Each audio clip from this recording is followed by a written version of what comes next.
नमस्कार दोस्तों, चलिए जानते हैं बिहार के हर जिले और हर क्षेत्र की 50 बड़ी और फटाफट खबरें सिर्फ 10 मिनट में। लेकिन उससे पहले आप ये वीडियो बिहार के किस जिले से देख रहे हैं, हमें कमेंट में जरूर बताइए।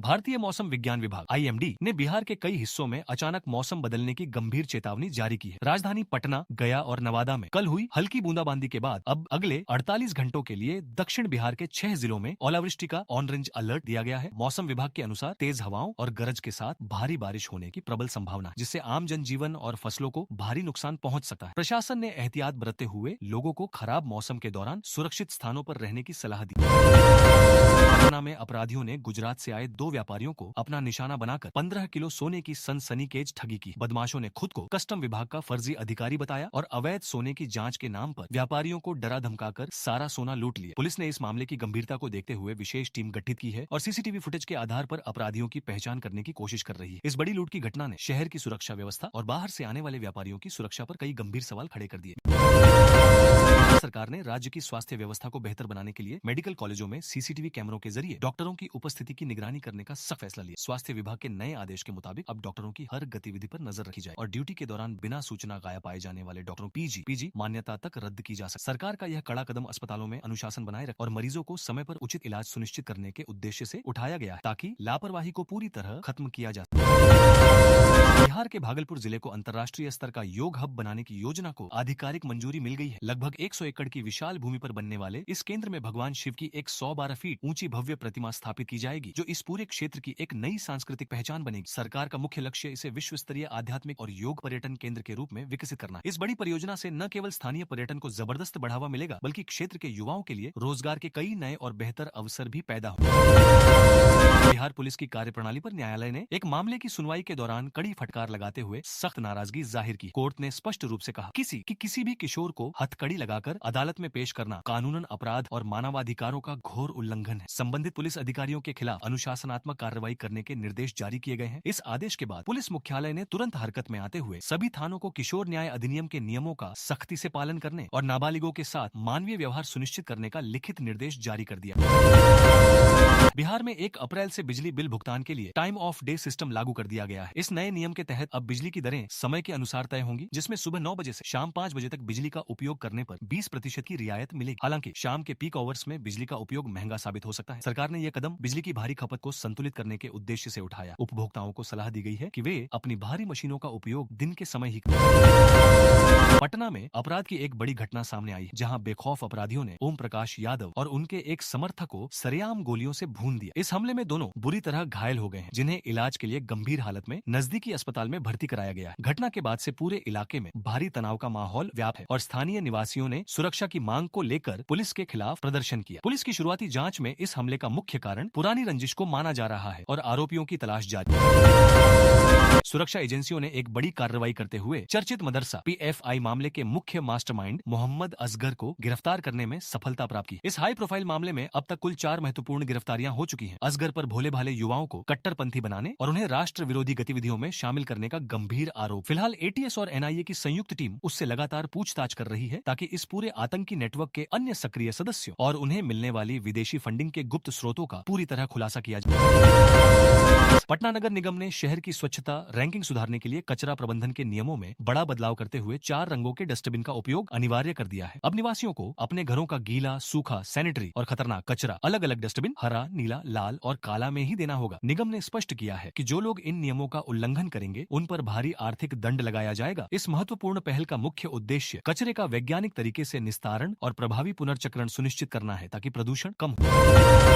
बिहार में भ्रष्टाचार के खिलाफ चल रही मुहिम के तहत विशेष निगरानी इकाई ने DSP गौतम कुमार से आय से अधिक संपत्ति के मामले में गहन पूछताछ की है। हालिया छापेमारी के दौरान उनके विभिन्न ठिकानों से करोड़ों रुपए की बेनामी संपत्ति, जेवरात और निवेश से जुड़े संदिग्ध दस्तावेज बरामद हुए। जांच अधिकारियों का अनुमान है कि इस मामले की तह तक जाने पर कई अन्य प्रभावशाली और सफेदपोश लोगों के नाम भी उजागर हो सकते हैं। राज्य सरकार ने पहले ही साफ कर दिया है जहानाबाद के एक निजी स्कूल के हॉस्टल में 5 साल के मासूम छात्र की संदिग्ध परिस्थितियों में मौत होने से इलाके में हड़कंप मच गया है। छात्र का शव मिलने के बाद परिजनों ने स्कूल प्रबंधन पर सुरक्षा में लापरवाही और हत्या का सीधा आरोप लगाया है। पुलिस ने मामले की गंभीरता को देखते हुए शव को पोस्टमार्टम के लिए भेज दिया है और हॉस्टल के सभी कर्मचारियों को हिरासत में लेकर पूछताछ कर रही है। इस हृदय विदारक घटना के बाद जिला प्रशासन ने जिले के सभी निजी हॉस्टलों की सुरक्षा व्यवस्था और मानकों की जाँच करने का कड़ा आदेश दिया है। बिहार में मौसम विभाग ने आज कई जिलों के लिए तेज हवा, बारिश और वज्रपात का अलर्ट जारी किया। उत्तर बिहार के इलाकों में बादल छाए हुए हैं और कुछ जगहों पर हल्की बारिश शुरू हो गई। विभाग के अनुसार 40 से 50 किलोमीटर प्रति घंटे की रफ्तार से हवा चल सकती है। किसानों को सलाह दी गई है कि कटे हुए अनाज को सुरक्षित रखें। प्रशासन ने लोगों से अपील की है कि खराब मौसम के दौरान घरों में रहें और पेड़ों या बिजली के खंभों से दूर रहें। राज्य सरकार ने बिजली आपूर्ति को बेहतर बनाने के लिए नई योजना लागू की। इसके तहत ग्रामीण इलाकों में ट्रांसफार्मर बदले जाएंगे और नई लाइनें बिछाई जाएंगी। ऊर्जा विभाग का कहना है कि इससे गर्मी के मौसम में बिजली कटौती की समस्या कम होगी। कई जिलों में काम शुरू भी कर दिया गया है। लोगों को अब पहले से ज्यादा स्थिर बिजली मिलने की उम्मीद है। इस योजना पर करोड़ों रुपए खर्च किए जा रहे हैं और इसे चरणबद्ध तरीके से पूरे राज्य में लागू किया जाएगा। राजधानी पटना में सोमवार को भारी ट्रैफिक जाम देखने को मिला। खासकर ऑफिस टाइम में सड़कों पर लंबी लंबी गाड़ियों की कतार लग। निर्माण कार्य और बढ़ती वाहनों की संख्या को इसका मुख्य कारण बताया जा रहा है। ट्रैफिक पुलिस ने कई जगहों पर रूट डायवर्जन लागू किया, लेकिन फिर भी लोगों को घंटों जाम में फंसे रहना पड़ा। प्रशासन ने समस्या के समाधान के लिए नई ट्रैफिक योजना बनाने की बात कही है ताकि आने वाले दिनों में स्थिति सुधारी जाए। इस गर्मी को देखते हुए बिहार सरकार स्कूलों के समय में बदलाव करने पर विचार कर रही है। शिक्षा विभाग ने संकेत दिए हैं कि बच्चों की सुरक्षा को ध्यान में रखते हुए स्कूल सुबह जल्दी खोले जा सकते हैं। कई जिलों से गर्मी की शिकायत मिलने के बाद यह फैसला लिया जा रहा है। अगर आदेश जारी होता है तो ये पूरे राज्य में लागू किया जाए। अभिभावकों और शिक्षकों ने भी इस कदम का समर्थन किया है क्योंकि इससे बच्चों को गर्मी से राहत मिलेगी। बिहार सरकार ने किसानों के लिए नई सब्सिडी योजना की घोषणा। इस योजना के तहत कृषि उपकरण खरीदने पर किसानों को आर्थिक सहायता दी जाएगी। सरकार का उद्देश्य खेती को आधुनिक बनाना और उत्पादन बढ़ाना है। आवेदन प्रक्रिया जल्द शुरू होगी और लाभ सीधे किसानों के बैंक खाते में भेजा जाए। कृषि विभाग ने किसानों से अपील की है कि वे इस योजना का लाभ उठाएं और नई तकनीकों को अपनाएं जिससे उनकी आय में वृद्धि हो सके। मुजफ्फरपुर जिले के कई इलाकों में पानी की कमी की समस्या बढ़ती जा रही है। गर्मी बढ़ने के साथ ही हैंडपंप और नल सूखने लगे हैं। लोगों को दूर दूर से पानी लाना पड़ रहा है। नगर निगम ने टैंकर के जरिए पानी सप्लाई शुरू की है, लेकिन यह पर्याप्त नहीं है। स्थानीय लोगों ने प्रशासन से स्थायी समाधान की मांग की। अधिकारियों का कहना है कि जल्द ही नई जलापूर्ति योजना पर काम शुरू किया जाएगा जिससे समस्या को कम किया जाता है। राज्य सरकार ने स्वास्थ्य सेवाओं को बेहतर बनाने के लिए नई पहल शुरू की है। अस्पतालों में डॉक्टरों और नर्सों की भर्ती की जाएगी और आधुनिक उपकरण लगाए जाएंगे। ग्रामीण क्षेत्रों में विशेष ध्यान दिया जा रहा है ताकि लोगों को बेहतर इलाज मिल सके। स्वास्थ्य विभाग ने कहा है कि इस योजना से मरीजों को बड़ी राहत मिलेगी। इसके साथ ही कई नए स्वास्थ्य केंद्र भी खोले जाएंगे जिससे दूर दराज के लोगों को इलाज के लिए शहर नहीं आना पड़ेगा। राज्य में बढ़ते अपराध को देखते हुए पुलिस ने सख्ती बढ़ा दी है। कई जिलों में विशेष अभियान चलाकर संदिग्ध लोगों की जांच की जा रही है। रात में गश्त भी बढ़ा दी गई है। पुलिस अधिकारियों का कहना है कि अपराधियों को किसी भी हाल में बख्शा नहीं जाएगा। हाल के दिनों में कई मामलों का खुलासा भी किया गया है। इससे आम लोगों में सुरक्षा की भावना बढ़ी है और अपराधियों में डर का माहौल बन रहा है।